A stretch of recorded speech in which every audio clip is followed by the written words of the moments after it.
anak-anak yang mampu pendidikan yang holistik ya. Jadi kan ada formal school sama informal school.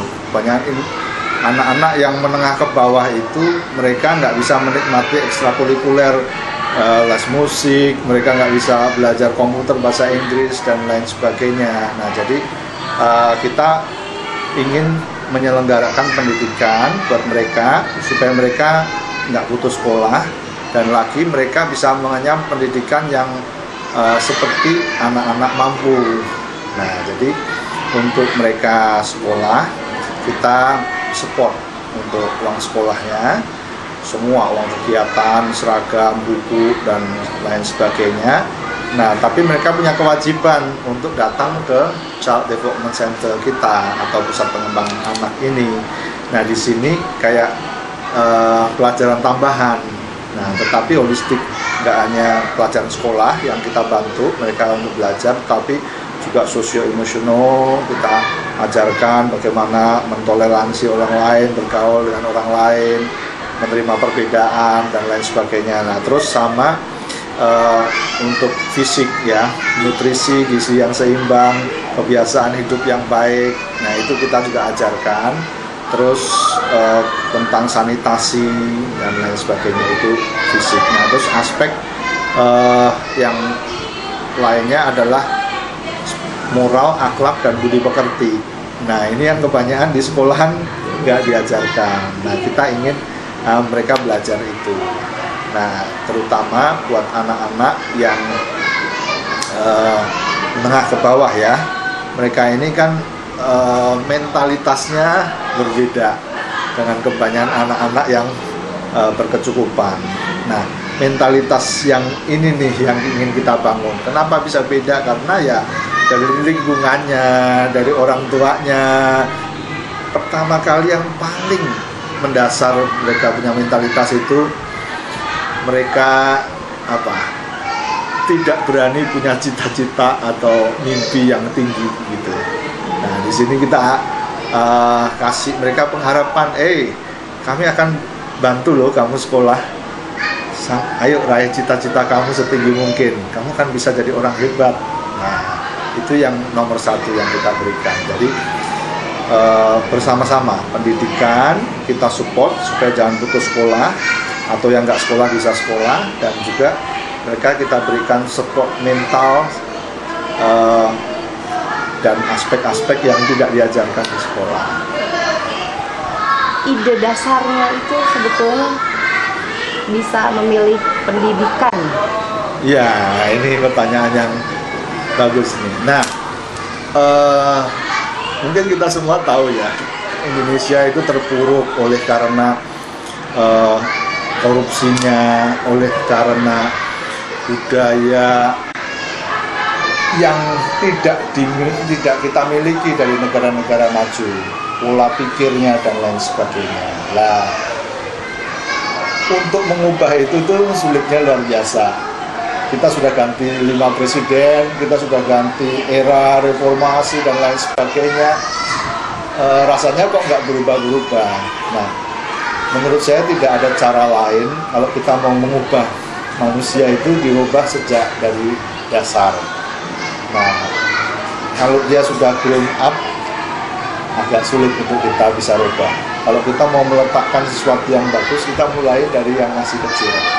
Nah, oleh sebab itu kita di sini yang permulaan yang masuk kita program sponsorship dari kita itu usia 3-8 tahun.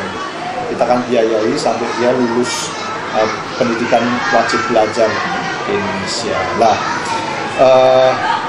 anak-anak ini kenapa kita milih mereka? Karena yang kelas menengah ke bawah inilah, ini boleh dikata ini bawah lah ya, karena mereka tinggal di daerah yang sangat kumuh dan orang tuanya kebanyakan buruh cuci atau paling satpam, atau kemudian orang tuanya tidak bekerja dan lain sebagainya, pedagang asongan dan lain sebagainya. Nah,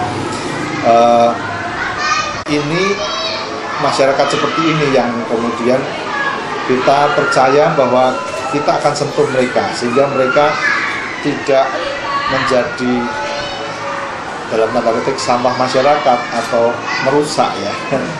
Nah mereka justru apa sih benih-benih terorisme karena merasa mereka diperlakukan tidak adil, menerima yang lain tidak adil. Nah ini yang kita coba bantu mereka sehingga mereka sejak dari kecil sudah bisa menerima perbedaan, sejak dari kecil sudah punya pandangan yang luas yang seperti anak-anak yang lain yang mungkin belajar di sekolah-sekolah yang lebih munafik. Sudah berapa lama ini Pak? Ini kami mulai sejak tahun sekitar 2004. Nah, awalnya sih memang karena kita ingin suatu proyek yang tidak hanya charity sifatnya.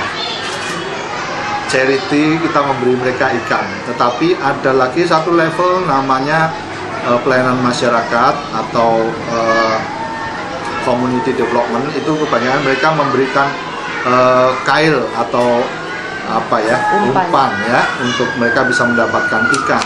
Nah, tapi menurut saya itu saja belum cukup.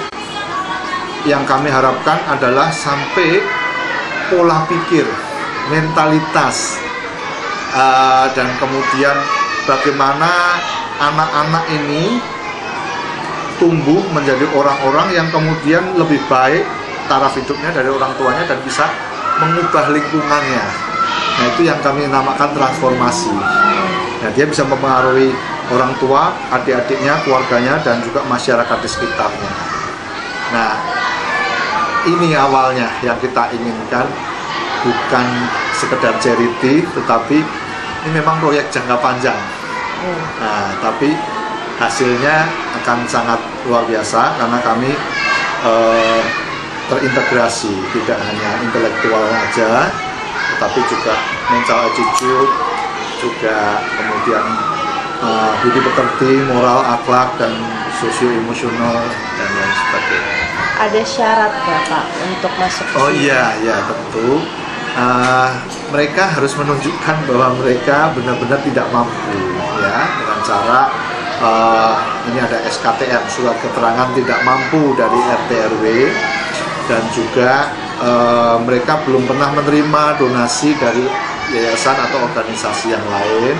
Terus kemudian yang menjadi pertimbangan kita yaitu tadi usia yang kita rekrut, yang kita berikan sponsor itu 3-8 tahun awalnya ya. Nanti setiap tahun kita menerima lagi yang baru, dan yang kita utamakan kalau beasiswa lain itu anak-anak yang berprestasi, nilai akademiknya bagus dan lain sebagainya. Kalau kami justru yang mengutamakan anak-anak yang bermasalah, misalnya intelijensianya kurang, ada keterbatasan fisik dia, kemudian anak-anak yang nggak punya orang tua, atau anak-anak yang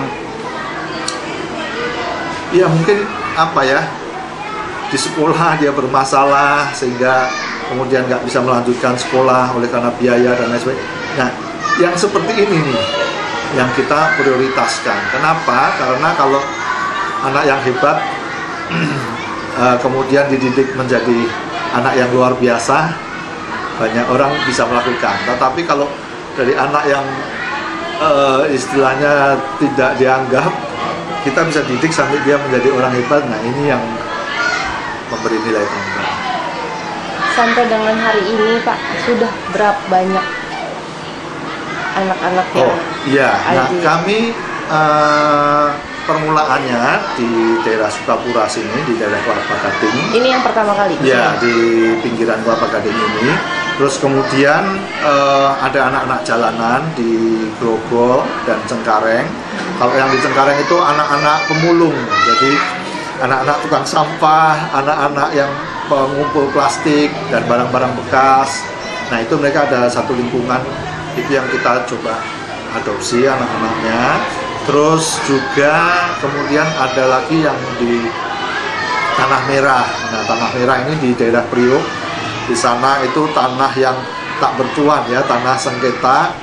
karena itu mereka tidak bisa mendapatkan KTP, tidak bisa mendapatkan hak-hak warga negara yang lain. Nah, ini yang juga kita bantu. Terus ada di Serpong, ada di Depok, daerah-daerah di luar Jakarta. Jadi total ada 6 CDC, 6 pusat pengembangan anak, Child Development Center kita. Dengan total anak ada 534 anak pada saat ini. Nah, setiap tahun kita rekrut terus, rekrut lagi. Pendekatan ke anak sendiri untuk katakanlah mereka agak kurang ya Pak ya, dari segi finansial, dari segi minder lah bisa dikatakan gitu. Iya. Nah, itu pendekatannya gimana Pak? Banyak orang tua kan nggak segampang itu gitu loh, ngasih izin, lebih baik banyak kan mereka yang udah mendingan cari uang deh daripada sekolah gitu. Pendekatannya gimana? Iya, ini banyak sekali. Di antaranya ada anak-anak jalanan. Nah, anak-anak jalanan ini kita mengalami kesulitan karena anak bagi orang tuanya itu adalah aset untuk mencari uang. Jadi ketika kita minta mereka bersekolah dan bahkan kita bina di pusat pengembangan anak kita ini, orang tuanya banyak yang nggak senang karena anak ini terbalik ya. Kalau kebanyakan orang tua mencarikan uang buat anaknya, di sini anak yang mencarikan uang buat orang tuanya. Mereka ngamen, mereka kadang-kadang minta-minta dan lain sebagainya. Tiap hari harus ada setoran berapa, kalau enggak anaknya dipukulin. Nah, ini kebalikan ini. Nah, untuk orang tua yang seperti ini tidak mudah. Mau anaknya itu kita bina, kita didik dan lain sebagainya. Nah, maka kita secara komprehensif, orang tuanya juga kita berikan kegiatan, antara lain kita jadi puler, penampung untuk plastik-plastik bekas dan lain sebagainya, terus besi-besi rongsok dan orang. Nah, itu supaya mereka juga ada penghasilan, sehingga anak mereka itu kan mereka usianya usia belajar, usia bermain gitu ya, jangan dieksploitasi untuk mencari uang gitu ya. Jadi mulai pendekatannya dari orang tuanya dulu ya? Gitu. Iya, pendekatannya kita berbagai cara ya. Ada yang kita masuk ke toko-toko masyarakatnya dulu gitu. Nah, bahwa Pak, kami lihat anak-anak di sini ada yang banyak nggak bersekolah, ada yang nggak punya kesempatan dan lain sebagainya. Bisa nggak Pak? Ini kami mau bantu Bapak mensosialisasikan kepada masyarakat dan warganya, dan kebanyakan mereka menyambut dengan positif.